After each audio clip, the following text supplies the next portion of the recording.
Welcome back. And I would like to introduce our five next and last speakers.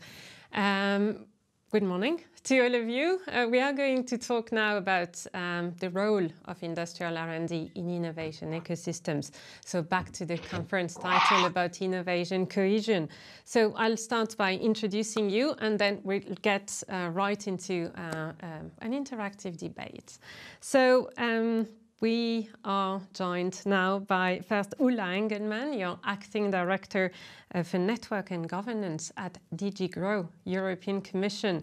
Another representative from the European Commission is Apostolia Karamali, your Head of Unit for Research and Innovation Actors and Research Careers at DG Research and Innovation, so also at the European Commission. Anna, you were with us before, but I'll introduce you again. Anna Stenstam, you're the CEO of CAROTS Competence. We're also joined by a representative from a large company, Magnus Fredriksson, your program manager at Alfa Laval, headquartered in Sweden. And finally, Sotiris Kokkinos, you're the CEO of FEAC Engineering, and you're joining us from Greece. Again, welcome to the five of you. I'd like actually to address the first question to you, Ulla and Apostolia. We hear more and more about innovation ecosystem. This is not a new notion, but there is that feeling that it's rising on the EU policy agenda. Why is that? Why do you think it's important to look at the innovation landscape and innovation capacity through the lens of ecosystems? Ulla, do you want to start? Okay, I can start. You're coming to with two different perspectives, so that's why it would be good to have you both addressing this question. So you're coming from DG GROW, so more from the industrial perspective. Go ahead.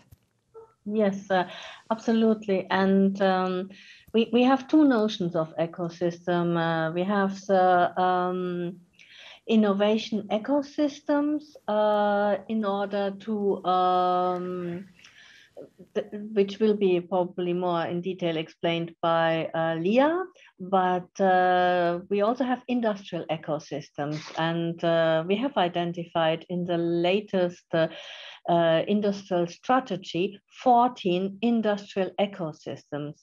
And the ecosystem notion has been come up because it was seen that we need to look larger than before, where we looked, for example, at strategic value chains. But we really see we need to look at the different parts of an ecosystem. And of course, innovation players are a very important part of the ecosystem. But on the other hand, you need to have this holistic view, meaning you need to look at the different businesses, you need to look at the social partners, you need to look at the innovation actors, but also at public authorities. So that's why the approach is much larger. And also when we did, particularly as a follow-up of the crisis, we did an analysis, the ecosystems were affected by the crisis very differently. And that's why we needed this data, let's say, also quite quickly. We couldn't rely on the usual waiting for the effects. You get statistical data 2 years later. So we needed to reach out to the different ecosystem players to get the effect of the crisis, to be able to analyze what's happening in the ecosystem, but then also for the recovery, to propose measures, you need to have access to the different ecosystems. So that's from, let's say, the industrial ecosystem approach where I come from, and then maybe my colleague Leah would want to complement on the innovation ecosystem. Go ahead, Apostolia, if you want to bring the perspective from DG Research. In fact, the definition of ecosystem could keep us busy for a while, but what is your perspective on this? Thank you very much for this opportunity to be here with you today. Good morning, everybody. Indeed, from a research and innovation perspective, Europe enjoys a high degree of competence and qualification. We have excellent researchers, we have excellent infrastructures, we have a wealth of data and knowledge produced in multiple domains. At the same time, we still have many challenges that we need to address. For example, compared to other areas which are very competent in research and innovation, the global investment in research and innovation in Europe still needs to reach the 3% target of GDP. We have a heterogeneity in Europe, and therefore there is a need to increase access to excellence across the continent. We also have many, for example, infrastructures whose use is not optimized and whose access needs to be better organized. So these are challenges we need to address within research and innovation. At the same time, there is an increased attention to how research can bring solutions to the society and to the economy, and how we can bridge research to the single market and in the industrial strategy presented by Ulla earlier on. We know that growth comes at ecosystem level. We need to promote place-based growth, and therefore addressing issues only from the top down is not good enough. We need to be able to promote measures that can support place-based growth, and therefore the ecosystem level. An ecosystem can have a very broad definition. Ecosystem includes a network of actors that interact together, and they can actually promote value creation, they can promote growth, as they can promote skilling of the society, and so on, depending on the objectives. In the case of innovation, of course, we're looking into bringing results from research into the economy, bridging between research and industrial policies, if you wish. And this has occupied greatly the ongoing policy discussions on the new European research area and how it can support innovation. And the attention to the ecosystem level has been brought to the forth again. Of course, it's not a new concept, but with a new, a more improved approach and methodology, maybe. In other words, many initiatives have been out there, especially funded by the framework programs. But the question is how we can join forces with member states, regional actors, in order to have a more structured and more widespread approach to ecosystems. The notion of ERA hubs, European Research Area hubs, has been promoted, aiming at expanding best practices across the EU and reinforcing the ecosystem so as to increase opportunities for the local actors.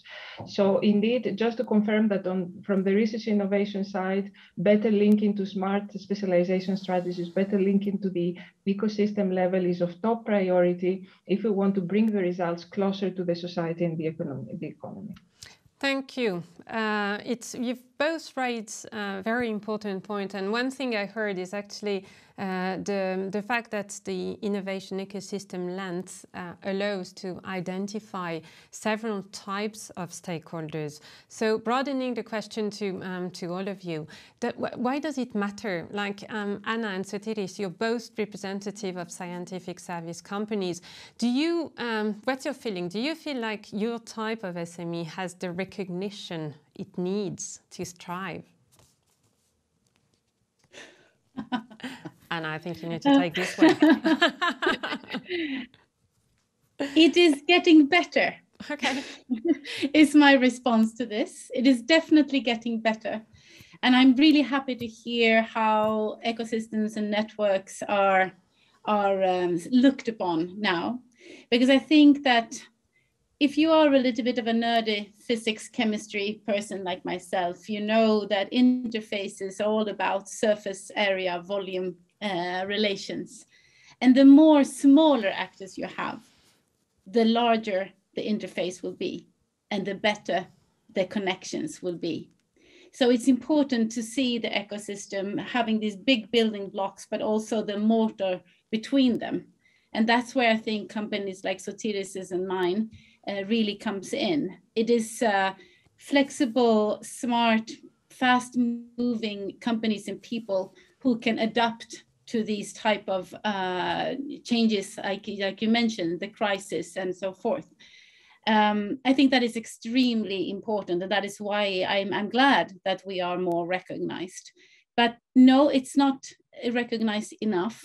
I think I come from a country where there is a bit of a dualistic approach to this, where on one side, companies and entrepreneurship like ours is valued and talked a lot about and appreciated in many ways. But at the same time, large funds and structures are promoting larger, more state-owned infrastructures.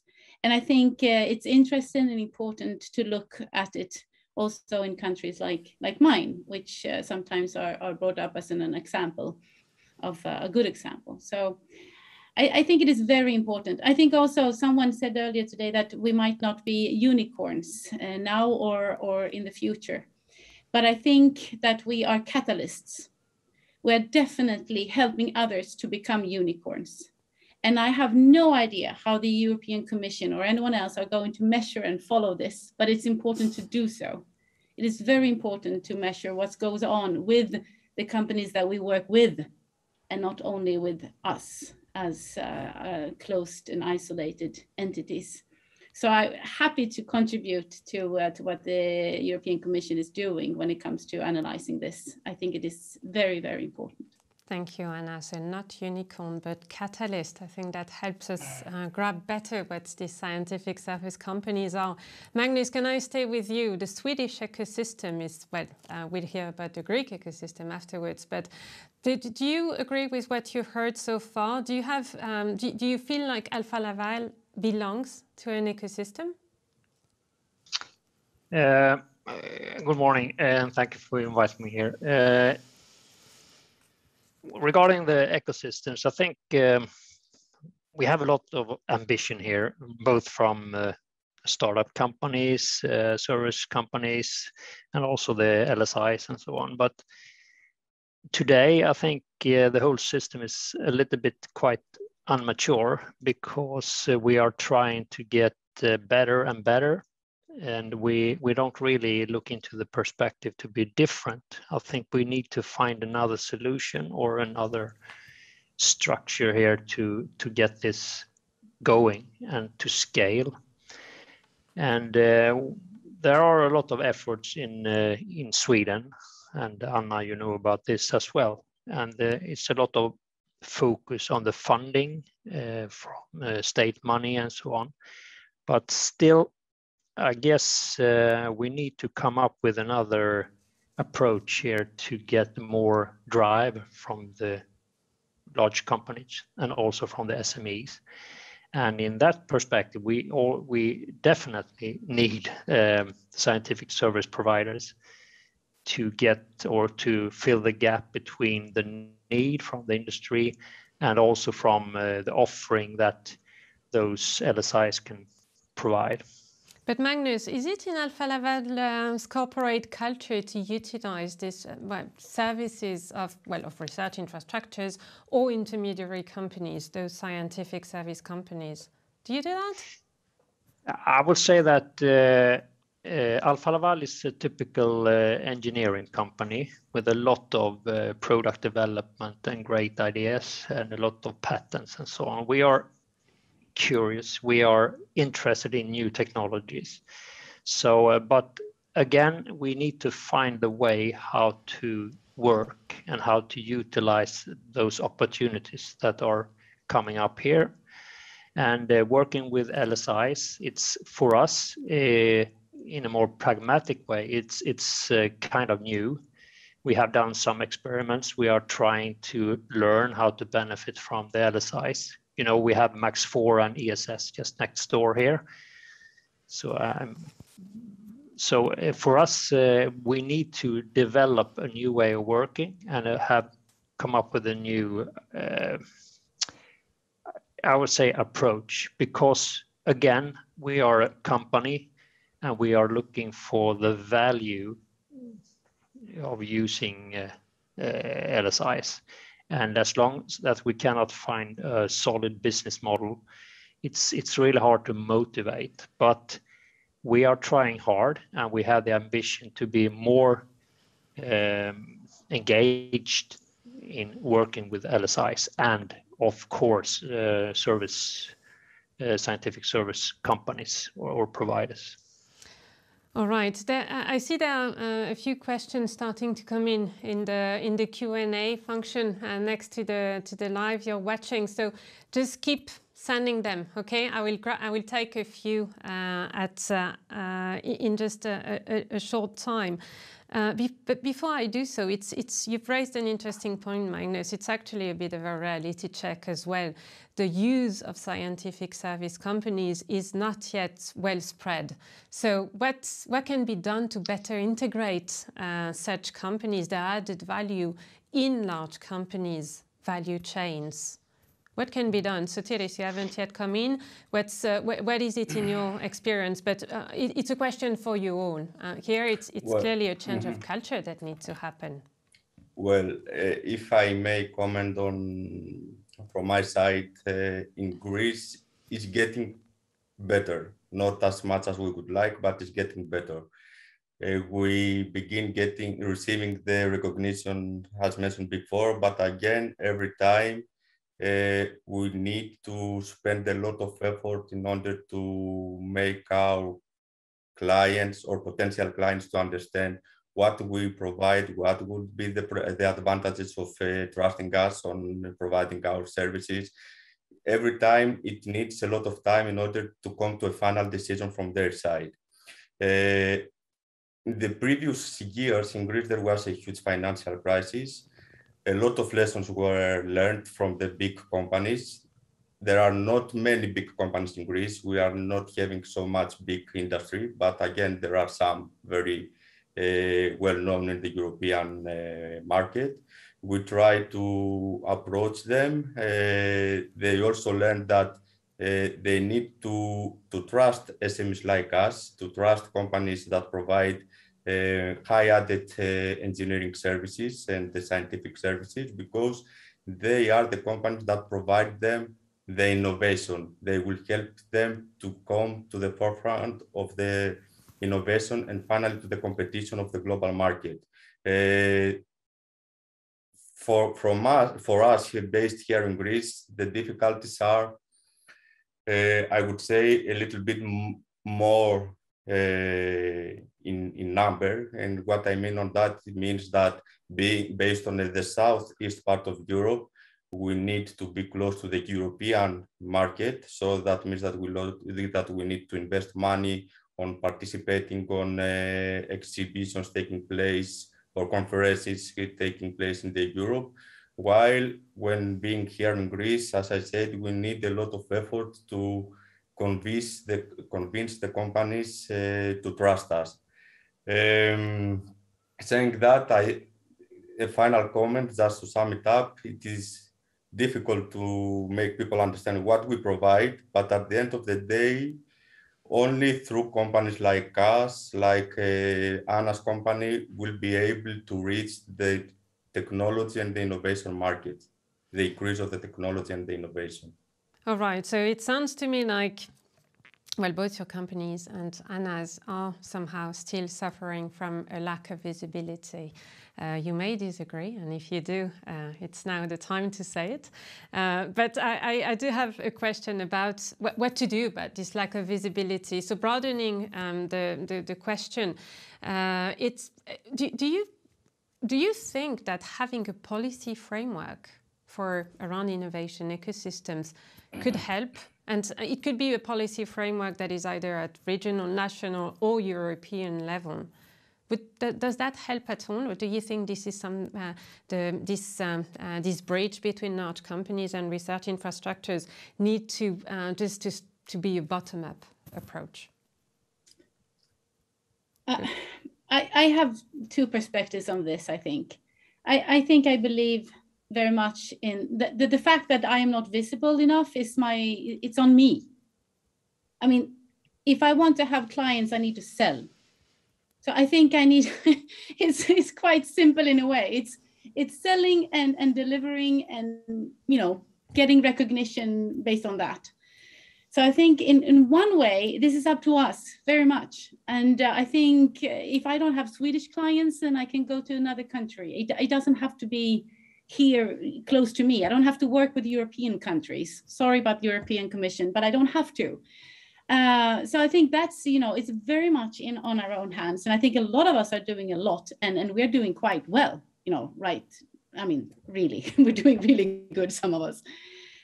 But yes, I do believe it's important to have a good framework where this is recognized, where we are asked about our opinions about new structures, so that not mistakes are done that would really hindering other people, other new companies entering this market. Because there are two perspectives. I'm doing fine because I've been doing this for 16 years. I have clients, I have testimonials. But if I would start a company now, then I would look about what is going on. What are the big frameworks? Are these type of companies, are they wanted? Or are the governments doing something else to sort of make this challenging?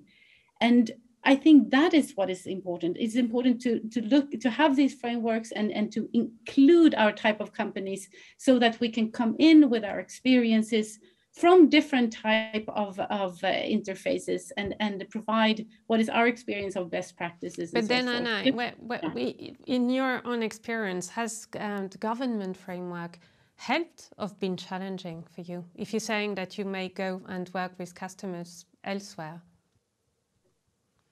Well, I'm actually quite proud. We have never had any so-called soft money. All the money that we have gotten in is because clients have paid us for our work. So in that way, I'm quite separate from what is going on in terms of that. For a couple of years, we were quite badly affected because the Swedish government gave less money to the institute, and then the institute had to be a little bit more aggressive in its sales. And then the institute started to be an unfair competitor, I would say. Now that has changed again because these things change with the governments and everything else. And it's not that I am afraid of competition, not at all. I just think that it should be fair. So in Sweden, yes, there have been some challenges. I personally and my company has not been so much affected, but we are looking out for what's going on, and we are trying to defend our market, definitely. What about the others? Do you want to react to? From my side, just I agree with Anna. The opportunities are out there, and it's up to us to find them. Regarding the framework, it is likely now the time that finally at Greece takes place a framework called Greece Industry 4.0. It took maybe in the rest of the Europe, you are already familiar with Industry 4 and all that stuff. In Greece, we are a little bit back, but now at least finally we have now a national framework. It's called Greece Industry 4.0. They asked for our opinion. They are waiting for our contribution. So I think that regarding the Greek market, it is up to us now to find the right opportunity and the right way out to the market. Apostolia, Ulla, how does that sound to you? A bit of a reality check for you, seen from Brussels. Yes. So first of all, thank you very much for all these inputs. I mean, I didn't mention it before, but of course, for us, this is an opportunity to gather the views of the stakeholders, and we take them very seriously. Because we're here to offer services to the citizens and companies, for example, in this case, rather than the opposite. I wanted to clarify that the policy framework includes funding and investment, and this is very important. Nonetheless, experience and evidence has shown that investment on its own is not enough if it doesn't come with the right framework conditions and the right practices in place. With that, I don't mean a very interventionist approach, but rather what we're used to doing in Europe, which is joining forces to exchange best practices, identify good patterns, and try to expand this across Europe. I think the example just mentioned by Sotiris is a good example of using a best practice or a policy initiative, for example, at European level, and seeing how this can be adapted to the national reality and even the regional reality. The other point I wanted to make is that, as I said before, we are convinced that growth is stimulated first and foremost at the ecosystem level. So the place-based growth and addressing the regional or the national market is, of course, a priority. Of course, this does not prevent even European level services, for example, of course, but nonetheless, most companies are concerned by these markets. So this is something that, of course, is we do understand and promote. Some measures, some policy measures, sometimes they are so well intertwined in the national or regional ecosystem that even they are taken for granted, such as, for example, the single market, or what I was saying before, exchanging best practices, bringing policies from national levels to European levels, or the other way around. So I think the most successful policy framework is that where different policy frameworks work together in Europe. This is Europe after all. Through the exchange of best practices, understanding, mapping the best practices, modeling them, and then trying to expand these, of course, on a best effort basis across Europe for the benefit of companies and citizens. I think this is the approach that we're trying to promote. And of course, it is not trivial and easy to be able to combine this top-down, bottom-up approach, so the ecosystem level where the real growth is, and trying to see how the policy frameworks can actually offer and facilitate this ecosystem. So this is an ongoing effort that we have on our side, and this kind of exchanges and dialogues is very enriching indeed. Ulla, from what you heard today, do you identify best practices that you hadn't in mind until today? I think one of the best practices to be used, but which is also part of a policy framework, are existing networks. Because it was very much said that you need to have the links. Funding on its own won't help. You need to have the right connections. You need to find yourself in the right environment. And for this, there are different kinds of networks which are particularly in Europe there to help SMEs. So on one hand, we have the Enterprise Europe network, which is there to provide services to SMEs. So I think as you are, let's say, scientific service provider, my advice would be see who is your local EN hub, connect with them, and or maybe you are connected, and make it clear to them that you are also kind of service. And as they are providing services to others, then you, let's say, figure on their service menu. Another area are industrial clusters. Ulla, sorry, I need to challenge you on this. So if Magnus, you can come in here. If you're a large company, do you go to that kind of European enterprise network if you have a specific need in terms of measurement? Yeah, of course. All right, and have you? Okay. But it's more for SMEs. No, the EN is mainly for SMEs, but there are other business organizations who also have more reach out to the larger companies, like industrial cluster. And this was the second one I was coming to, because it depends very much which network you have to use. There are different networks, but also we hope that these networks we are fostering to work more and more in synergies. I think using industrial clusters, and also, for example, in Greece, we know there are some very strong clusters who still are evolving and reaching out to companies. And I would also be very interested whether you are in contact with these industrial clusters and how were your experience, same for Sweden, of course. So because for us, this is also, as you said, a reality check. And then just one last point, because we talked about the single market, and the single market for goods, we know, is working quite well. Of course, there were interruptions due to the crisis, but the single market for services, we are looking into what are barriers, what can be made better. So this kind of experience is also very helpful in view of improving the single market for services. But the CAROTS project is offering yet another network. So is it just a multiplication of networks? Should they just capitalize on existing network? What is your recommendation here, Ulla? They should link with a network, because as it is very specific, they should link with a network, they should bridge to the network, and particularly, as it was said, you are catalyst, you are translating the needs of SMEs. So I think the best thing is to hook up and to become part of bigger networks, or that the networks reach out to you. So I think it's a way of connecting. And if we look at, particularly now for the recovery, we need to do our utmost to have access to technologies, to infrastructure, to use our infrastructures. So I think we can't have enough of trying to foster it and for our European competitiveness. And so that's why I think it's important. Apostolia. Yes, thank you. So indeed, in addition to what Ulla just explained, so I would like to make the distinction between existing networks that aim at providing the services that Ulla just explained and basically connecting, and also networks which may have to be implemented spontaneously, taking into account the scientific knowledge that needs to be created, circulated, or used. For example, we see that very often in the context of technology or research infrastructures.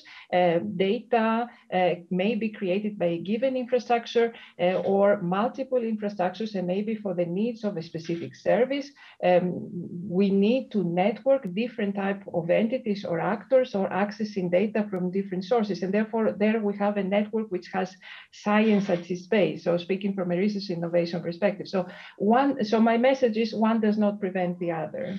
On the contrary, they're complementary. Good. I have a question for you, Anna and Sotiris, from the audience. I'm going to read it out.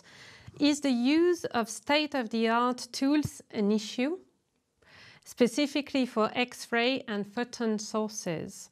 I assume these are located at universities or research centers. Is the use then distorting the market, as beamline is limited and can only be made available for a small fraction of the total time? Do you know how to address this question? Please, Anna, yes. Okay. Go ahead. Well, there were many questions in one, I think. Yes.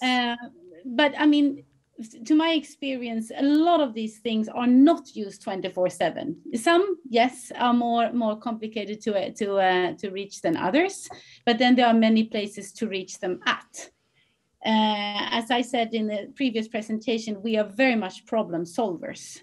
So that has not been an issue for our companies. We find the techniques that we need to use and use them. And the instruments that my company uses, definitely not a problem. I mean, with a couple of weeks of planning, that's not a problem.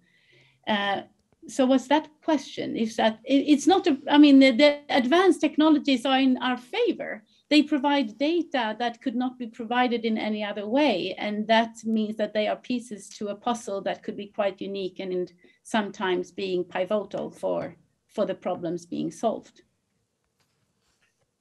Well, in our case, in our company, our main issue are the software licenses and the HPC infrastructure. In terms of licenses, it's up to us to find the budget and to purchase the licenses for 1 or more years. On the other hand, when we are in need of bigger HPC infrastructure, that's a pain for us, because in Greece, until now at least, we weren't able to use the infrastructure provided by the government. It was only available for the academia and research community, and not for the industrial companies. This is something that now is under discussion in order to change. But this affected a little bit our job, because we had to find other solutions in order to find access to HPC infrastructure. All right. So I want to go to another topic now. the profile of researcher entrepreneurs and also to touch upon the career prospect for researchers. We know that the reality isn't always very bright for careers around Europe when we talk about research about careers prospects. So from what you've heard so far or from your own experience, do you think these intermediary players that are actually between large companies and the world of science can become or can be a source of stability for researchers and provide better prospects for the future? Who wants Definitely. to start? Go ahead, Anna. I want to start. I definitely think so. That's why I think that we are a type of market and company of our own. And it is not easy to do what we're doing, but there are a lot of people like us who are good scientists, engineers, problem solvers, but also appreciate this way of working. You don't have to be an entrepreneur. And not everybody has to start the company, but you need to be very, very custom service focused and have some other skills also in communication and so forth. So definitely, this is an interesting work career possibility. And just this month, we have hired 2 new team members, one from France and one from Hungary. Congratulations. And I think we are a team of 10 people from most places in Europe, so it looks like now. So I think, yes, this is definitely a fantastic opportunity for many of us. And we need also these language skills and perspectives and not having everybody schooled by the same professors. So that is also extremely important that we come from all over. I fully agree with Anna and nothing else to add. She covered everything. I can just, maybe then I can add something to myself. Because in our company, there are several career paths. You can continue in the technology path and become better and better at, for example, small angle X-ray scattering. But you can also become better and better at project management, still having the engineering or scientific base. And you can become better and better at sales and the key account management and expectation management. So there are different ways of developing also in a company like ours. And I think that is very interesting. And that gives people an opportunity to try something new, but still in a relatively safe haven of their competence base. How does that sound to you, Apostolia and Ulla? Apostolia, you're in charge of research careers and DG Research. So how does that inspire you? I find this very inspiring. I'm very pleased to listen to these reactions because this is at the heart of the current policy discussions. And seeing this positive feedback is quite encouraging for us. So indeed, the challenge the precarity challenge faced by researchers as part of the highly skilled workers in the labor market is very important. Part of the problem is that many of them have expectations to continue their career within academia, and what needs to be better promoted and valorized is actually intersectoral mobility, moving towards industry, towards existing companies, and going up to value creation. But as you said, Anna, this is not compulsory. Still, in our radar screen, we see the full spectrum of the activities. This, of course, presupposes that researchers are properly skilled already within academia in order to optimize, let's say, their perspectives and better reap the opportunities. And therefore, doctoral training, for example, should also address skilling such as entrepreneurial skilling, the digital skills, the project management skills, broader research management skills, let's say, so that they can be better adapted in a company environment beyond the academic environment. This is very important. It also presupposes increased cooperation between academia and the ecosystem, the local companies or industry, for example, in order to have exchange and provide the possibility for this kind of rotation of researchers, so as companies to test and also researchers to test other career opportunities. So we're looking into these types of solutions for the future, and I'm very pleased and eager to listen more to this type of feedback and practical solutions that we can put in place in order to promote this kind of perspective. We also see a win-win situation because of course, people are at the center of service provision, especially when it comes to scientific service provision. And one of the keys to a successful company is also the right personnel. And of course, researchers probably are the best profile, let's say, to at least to meet some of the tasks and the objectives of the company. So very, very pleased to be part of this discussion. And thank you very much.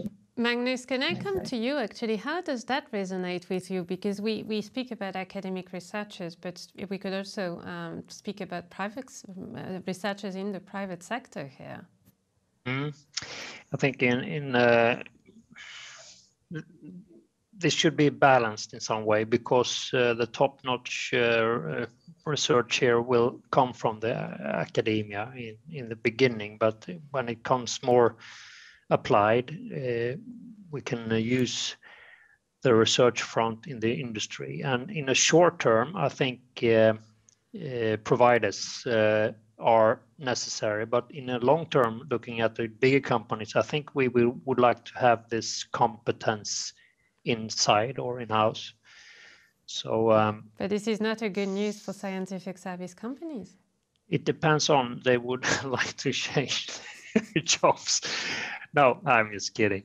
Again, this is about the balance when you are designing your offering. It's a normal business and operations development here. So I think the scientific service companies or providers, they need to find their market. And for SMEs, I think that will be a good market, but for larger companies, I guess, I don't know, but I think in the end, we would like to have this inside, and we can provide the service ourselves. Okay. But that's a guess. I don't know what the future will say, but in short term, I think the scientific service providers are really important to get things going and to get things to scale. Anna. A comment and a highlight. Go ahead. The comment is that we almost only work with big global companies of the size of Alfa, Laval or larger. So it does not have to be like that. And they very often have the competence themselves, but they need peers and they need to do more. So that's one side of it. It doesn't always have to be like that, but for us it is. My highlight is, you're absolutely right, Magnus. We need to be at the really state-of-the-art front, because many companies will have their own competence and their own expertise in the area. And that's something I would like now to say to Ulla and Apostolia. One important thing that has been a problem for many of us is how to keep being at that front. Because at least in Sweden, we are not affiliated to the university, so we cannot apply for doing advanced academic research for our own benefit, which is the best way of learning. And we are not patent-based, so we have not been able to apply for funds to do that either. So it is really a challenge to when you're as educated and as experienced as we are the experts. We are really the ones giving the classes. So how are we going to stay there at the edge? University academics, they are staying there because they're doing more and more science. They have PhD students and so forth. So this is, I think, a very important challenge. We can get started, but how do we stay relevant? And I think we all have our different solutions to that. But I think it's a topic of absolute high importance, and because it's one thing to establish all these companies, but we have to stay relevant. And how do we get to do that? How do we get these type of situations where we continue to learn? Of course, one thing is to employ new and newly educated scientists, but I hope there would be many other ways of looking at this as well. So I'll let you all respond or comment to what we just heard from Anna. But on top of that, I had a question that just came in, or that came a few minutes ago from the audience. And the question is for Ulla and Apostolia. So what about the ecosystem of EU program? We have in size regional programs, Horizon Europe, and the resilience program supported by Next Gen EU, knowledge ecosystems, research and innovation ecosystems, and we now have to get to a 4D recording level. in progress. Isn't that too complex for the startuppers to find their way? Did she just disappear? I think so. Yes, I can't hear You anymore. must get this question all So you the can time. comment on my question, on my thing then. Who wants to go first? Yes, with pleasure, although I don't have the perfect solution. So the first thing I wanted to say, Anna, that of course you know this much better than me, the market is dynamic. Everything evolves, including companies, including all actors actually, and therefore staying relevant means also following the right path of the evolution, whatever this may mean, in relation to bigger companies, for example, in relation to expanding expertise in terms of skilled workforce, or in terms of new market segments that you may want to achieve. So this is one dimension, which of course is completely market driven. What we see from the policy dimension is the need to bring the ecosystem actors together. For example, just to stay on the specific point, you raise, where we are currently very much involved in on the European strategy for universities. And universities have multiple missions. It's not just the education mission, it's also the research, innovation, and also service to society mission.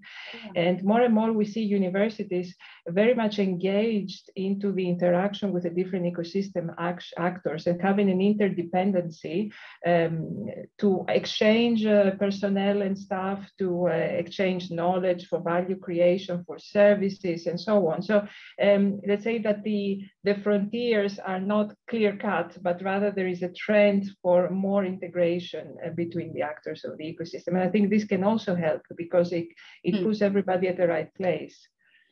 Yeah, sounds very good. Ulla, do you want to come in? I'm sorry, because I couldn't hear some of what you just said, Apostolia, and I don't know if the audience could. But I'll let Ulla go on, carry on. Okay, so yeah, from my perspective also, I think we need also to have, let's say, a stronger opening from university towards the demand side, in the sense having more interactions between university and business, and thinking of and what you mentioned, Anna, is also particularly on the upskilling, because that is also what we have seen in the European skills agenda. There it's also and upskilling, but that for this we need to find European partnerships where companies can work together to bundle, let's say, also opportunities, because we will have in many areas high demands on and upskilling. And if you now look at your part, because their upskilling is more relevant, which means then you would need to have this contact between universities and companies in order to foster this upskilling. And this upskilling could then also, for example, be supported by public authorities, because when you also talked before on the researcher's career, that is then also incentives to keep people in the research careers.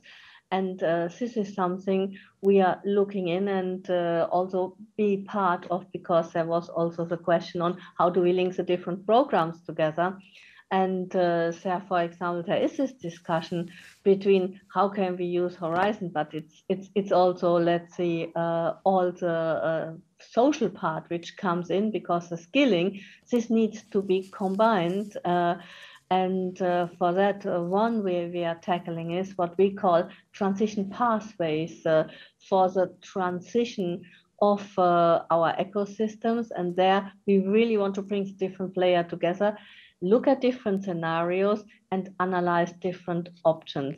But this opens a whole other set of discussion, and I think we are already at the end of we this. are at the end of this panel discussion.